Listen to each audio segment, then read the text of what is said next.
Olá pessoal, sejam bem-vindos para a correção do teste de português. Ahm, eu gostei das notas, obviamente também, mas vamos lá fazer a correção, vamos já despachar isto porque isto provavelmente vai demorar um pouco a corrigir, portanto, mais uma vez, não vou estar a falar muito no início. Portanto, eu não vou estar a ler o texto, porque eu já li no teste, portanto, vamos só passar mesmo para a correção. E enfim, pergunta 1. Indica o sítio em que Anne Frank estava escondida.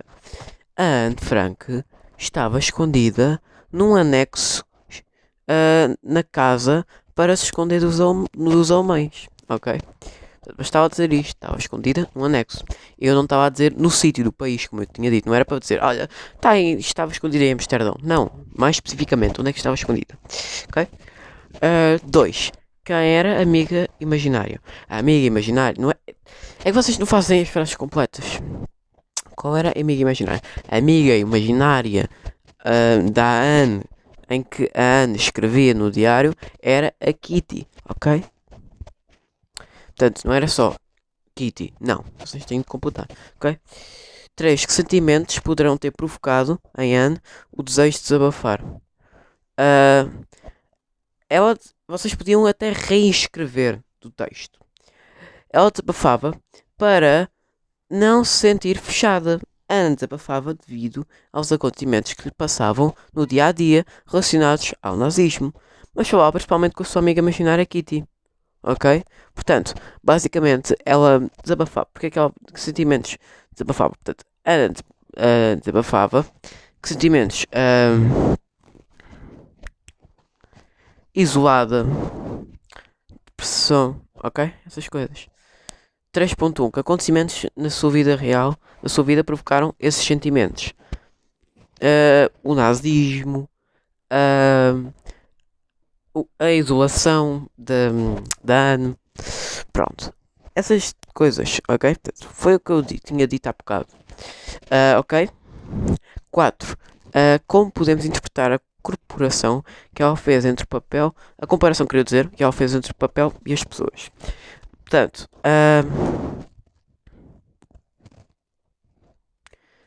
portanto, segundo o que está aqui a dizer, no diário para Anne escrever era como falar, ok? Ter alguém para falar. O papel era, para ela era como uma pessoa, ok? Portanto, basicamente o que vocês tinham de dizer na pergunta 4 era que tipo, o diário era basicamente uma pessoa para ela, porque ela, em vez de falar assim, tipo, olá, portanto, como é que correu? Este dia correu bem, portanto, não, ela tipo falava tudo, ela não tinha ninguém para falar, porque ela não podia falar com a família, porque elas não podiam fazer barulho. Então ela falava com o diário, em silêncio, obviamente. Portanto, é isso que é essa a resposta da pergunta 4, ok? Pergunta 5. Nestes tempos de guerra havia muita pobreza. Justifica.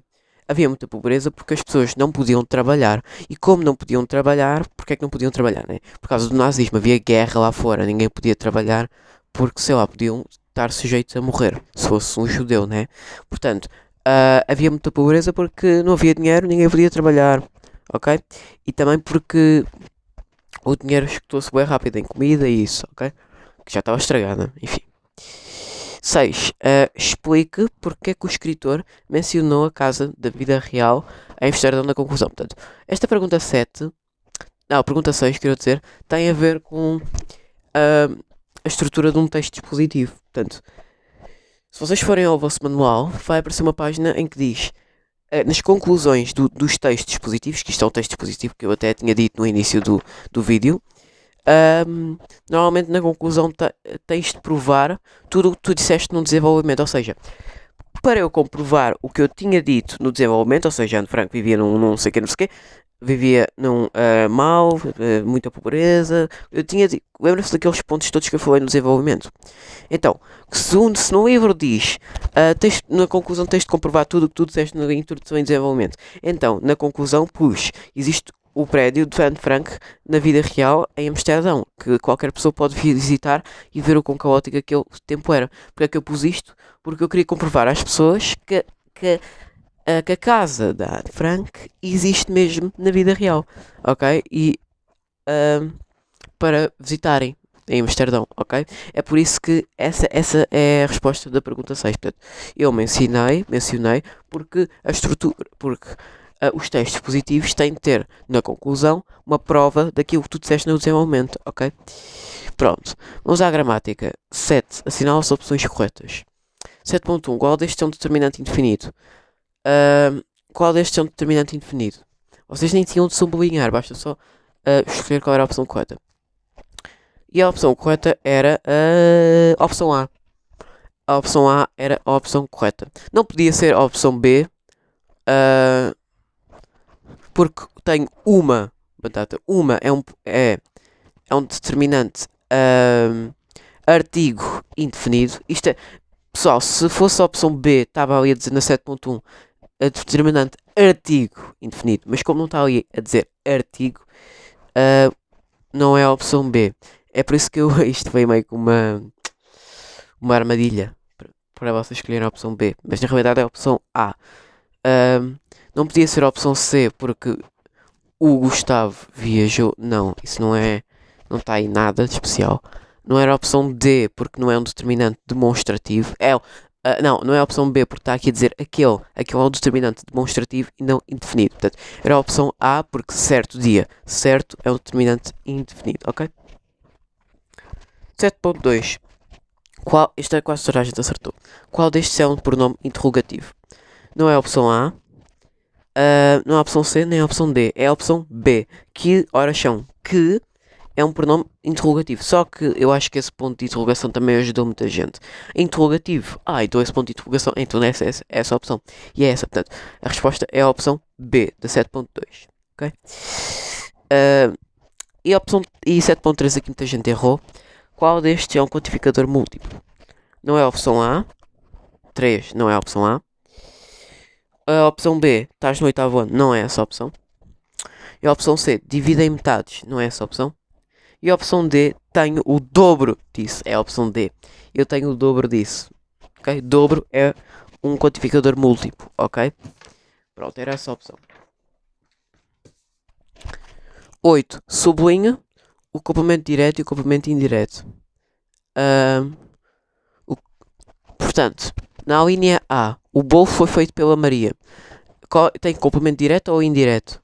Tem complemento direto. Atenção, isto era uma armadilha também, porque eu tinha dito no vídeo que poderia ter complemento direto e indireto na mesma linha. Só que na realidade não.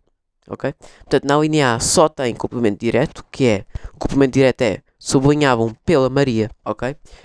Na linha B, esta arte foi feita para a Joana. Portanto, para a Joana, a quem? A Joana, portanto, complemento indireto. Ok? Não tem complemento direto. E a linha C, o vencedor é o Joaquim. É quem? O Joaquim. Portanto, complemento direto. Não há complemento indireto, ok? Portanto, a linha A, direto. A linha B, indireto. A linha C, direto, ok? 9.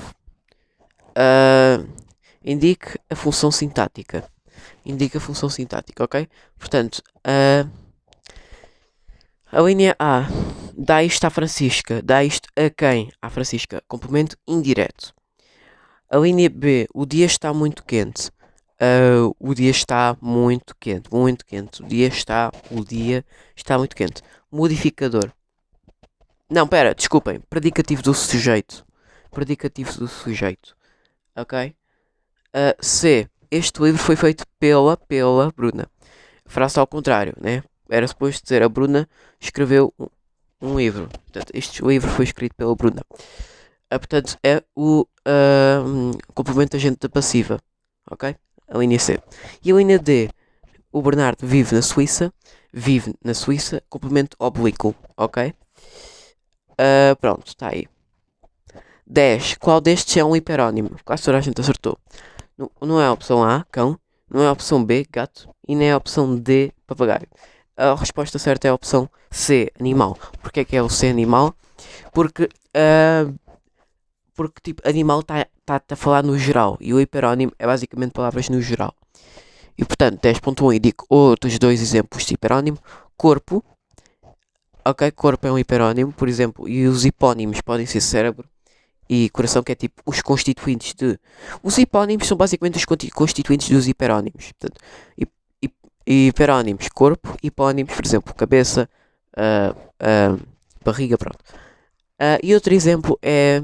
Deixa-me cá pensar. Planta. Planta também é um hiperónimo. Por exemplo, por exemplo, planta é um hiperónimo. E os hipónimos pode ser a girassol, a rosa. Pronto, estão a ver? Portanto, são basicamente os constituintes. Portanto, hipónimos são os constituintes. E o hiperónimo é tipo o geral, ok? 11, ligue, ok. Aqui quase toda a gente acertou também, eu fico feliz, mas podia ser melhor. Enfim, portanto, infelizmente, portanto, aqui o radical é feliz. Feliz é uma palavra normal, ok? Que existe, portanto, tem um prefixo de in e um sufixo de mente, portanto, tem prefixação e sufixação, portanto, o primeiro liga-se ao terceiro. Depois, fortíssimo, fortíssimo tem uma subfixação, mas se, se é forte, tipo, se forte é o radical, e não tem nada antes de forte, então só tem subfixação. Se só tem subfixação, que é o íssimo, então.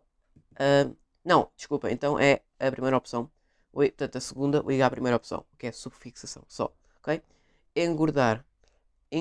Portanto, o radical é gordo. Gorde não existe, portanto. E tem prefixação e fixação, que é prefixação em e subfixação ar. Portanto, é para síntese, ok? Quando tipo, o radical não existe, é para síntese. E quando tem prefixação e subfixação, ok? Isto era uma raspadinha no fortíssimo, porque o fortíssimo tem um forte. O forte, tipo sem o E no final, não existe, né? Então é para síntese, não existe. Não. Precisa ter fixação e subfixação para ser para síntese. Não é só não existir o radical. Como aqui não há fixação, não é para síntese. Portanto, é só subfixação. Okay? Enquanto que engordar é para síntese. Já desabilitar é prefixação. Habilitar é o radical. Des é o prefixo. Então, se só tem prefixo, é prefixação só. Ok? Portanto, infelizmente, prefixação e subfixação. Fortíssimo, subfixação. Engordar, para síntese. E desabilitar, prefixação. E por último, 12. Responda com CM se for composição morfológica ou CMS se for composição morfossintática. Portanto, palavra número A, Homem-Aranha. Homem-Aranha é composição morfossintática, porque tem um hífen, e normalmente quando tem um hífen é composição morfossintática. A palavra B, cardiologia, é CM, composição morfológica. A palavra número C, herbívoro, é composição morfológica. E a palavra D, porta-voz, é CMS, composição morfossintática. Portanto, A, CM, B, CMS, A, CMS, B, CM, C, CM e D, CMS, ok? Mas é isto, pessoal. Eu não estava à espera que este vídeo ficasse tão longo. Eu esperava que ficasse só tipo 10 minutos e não 13. Mas enfim, é o que deu. Eu nem sequer li o texto, mesmo assim ficou assim tão grande. Enfim, mas enfim, para não ficar maior, tipo, vou já só despedir. E tchau, virá ficar por aqui. E vemo-nos no próximo teste, que é o de Físico-Química. E depois o de Físico-Química, para acabar, finalmente vai ser o de Cidadania. Que não é assim tão importante, mas mesmo assim é importante, ok? Enfim, virá ficar por aqui e tchau.